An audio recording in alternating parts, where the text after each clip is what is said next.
কিছু জায়গা আছে যেগুলো শুধু চোখে দেখা যায় না, সেগুলো অনুভব করতে হয়। ইতালির বলোনিয়া শহরের মাঝখানে এরকমই একটা জায়গা আছে। এটা শুধু একটা স্কয়ার না, এটা একটা গল্প। এর নাম পিয়াজা মাজিওরে। আজ থেকে প্রায় ৭০০ বছর আগে এই জায়গাটা বানানো হয়েছিল একটাই কারণে, যাতে শহরের সব ক্ষমতা এক জায়গায় থাকে। তখন বিচার, শাসকের ঘোষণা আর ধর্মীয় নিয়ম সব কিছুই বলা হতো এখান থেকে। যে এই স্কয়ার নিয়ন্ত্রণ করত, সে পুরো শহর নিয়ন্ত্রণ করত।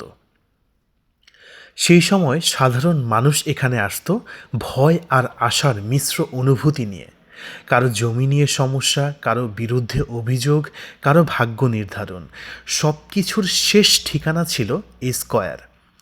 এই জায়গাটা তাই শুধু স্থাপত্য না, এটা মানুষের জীবনের অংশ। এই বিশাল গির্জাটার নাম ব্যাসিলিকা অফ স্যান প্যাট্রিয়নে। খেয়াল করলে দেখবেন এর সামনের অংশটা অসম্পূর্ণ। অনেকে ভাবে কাজ শেষ হয়নি, কিন্তু সত্যিটা হলো ইচ্ছে করেই কাজ থামানো হয়েছিল।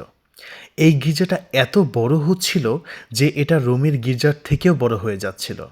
আর এর মানে ছিল বলোনিয়া রোমের সমান শক্তিশালী হয়ে যাচ্ছে। পোপ এটা মেনে নিতে পারেননি, তাই কাজ স্থগিত করে দেয়া হয়েছে। গির্জার বিপরীতে যে ভবনটা দেখছেন সেটা পালাজো দেল পোদেস্তা। একসময় এখান থেকেই পুরো শহরের শাসন চলত।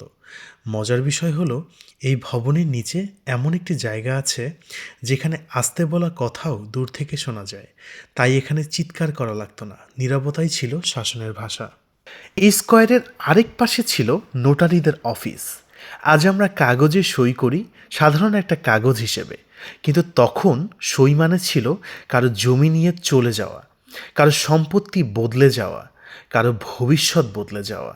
তাই তখন শক্তি শুধু তলোয়ারে ছিল না, শক্তি ছিল কলমে।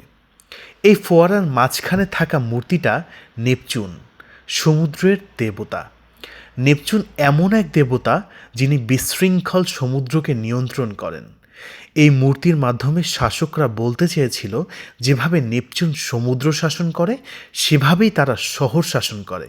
এটা শুধু ফোয়ারা না, এটা ছিল ক্ষমতার ঘোষণা। সামনে যে দুইটা টাওয়ার দেখছেন, এগুলো বলোনিয়া টু টাওয়ার্স। ডান পাশের উঁচুটা হলো তোরে দেলি আসিনেল্লি। এর নির্মাণ শুরু হয় 1119 খ্রিস্টাব্দে। আসিনেল্লি পরিবার নিজেদের ক্ষমতা দেখানোর জন্য এটি তৈরি করেছিল। এর উচ্চতা প্রায় 97 মিটার। বাম পাশের হেলে থাকা টাওয়ারটা তোরে দেল্লা গারিসেন্ডা। এটাও তৈরি হয় 1200 শতকের শুরুতে। ভিত দুর্বল হওয়ায় 1400 শতকে এর উপরের অংশটি কেটে ছোট করা হয়।